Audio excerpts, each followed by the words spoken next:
মহা ধামাকা! সংবর্ধনা অনুষ্ঠানে হাজির হয়ে রুডিকে রামদোলায় দিয়ে তার আসল পরিচয় সবার সামনে হাজির করলো দীপা। হ্যাঁ বন্ধুরা, আমরা এমনটাই দেখতে পাবো অনুরাগের ছোঁয়া ধারাবাহিকের আগামী পর্বগুলোতে। বিস্তারিত জানতে আমাদের চ্যানেলটি সাবস্ক্রাইব করে ভিডিওটি না টেনে শেষ পর্যন্ত দেখতে থাকুন। সংবর্ধনা অনুষ্ঠানে রুডি যখন সুদীপাকে বরণ করে নেয়, তখনই রুডি মনে মনে বলে, এখন থেকেই তোমার জীবনের কাল শুরু। আজকের পর থেকে তোমার জীবনে কষ্ট শুরু হবে, আর সেটা আমি নিজেই শুরু করব। সেনগুপ্ত পরিবারে কাউকে আমি ভালো থাকতে দেব না, সবাইকে তিলে তিলে শেষ করে দেব। যেভাবে তোমাদের পরিবার আমার পরিবারকে ধ্বংস করেছে, আমিও ঠিক সেভাবেই প্রতিশোধ নেব। এসব ভেবেই মনে মনে খুশি হয় রুডি। অন্যদিকে সংবর্ধনা অনুষ্ঠানের দিন সুদীপাকে যখন স্টেজে ডাকা হয়, ঠিক সেই মুহূর্তে রুডি সেখানে এসে হাজির হয়। সুদীপাকে পুরস্কৃত করার আগেই সেখানে আসে দীপা। অনুষ্ঠানের সকল খাবারের দায়িত্ব ছিল দীপার ওপর, কারণ সে নিজেই একটি হোটেল চালায়।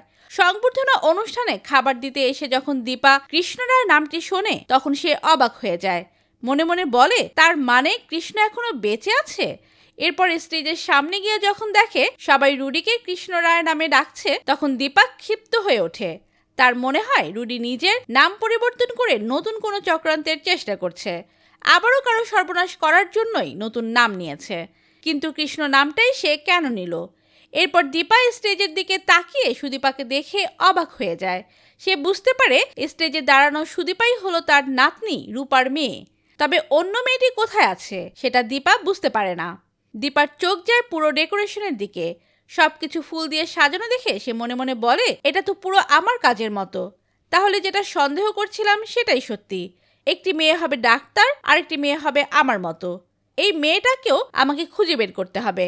তবে তার আগে রুডির মুখোশ সবার সামনে খুলে দিতে হবে।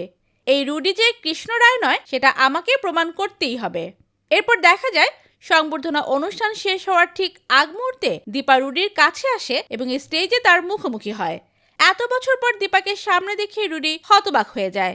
স্টেজে দাঁড়িয়েই দীপা চিৎকার করে বলে, আপনারা যাকে কৃষ্ণ রায় হিসেবে চেনেন সে আসলে কৃষ্ণ রায় নয়, তার আসল নাম রুডি। দীপার কথা শুনে সুদীপা হতবাক হয়ে যায়। নিজের মতো চেহারার আরেকজন তার সামনে দাঁড়িয়ে, এটা সে কোনোভাবেই বিশ্বাস করতে পারে না। অনুষ্ঠানে উপস্থিত সবাই এক দৃষ্টিতে তাকিয়ে থাকে দীপা এবং সুদীপার দিকে। ভিডিওটি ভালো লাগলে লাইক, কমেন্ট, শেয়ার করুন। আমাদের চ্যানেলে নতুন হয়ে থাকলে চ্যানেলটি সাবস্ক্রাইব করে রাখুন, যেন অনুরাগের ছোঁয়া ধারাবাহিকের যে কোনো নতুন আপডেট সবার আগে পৌঁছে যায় আপনাদের কাছে। ধন্যবাদ সবাইকে।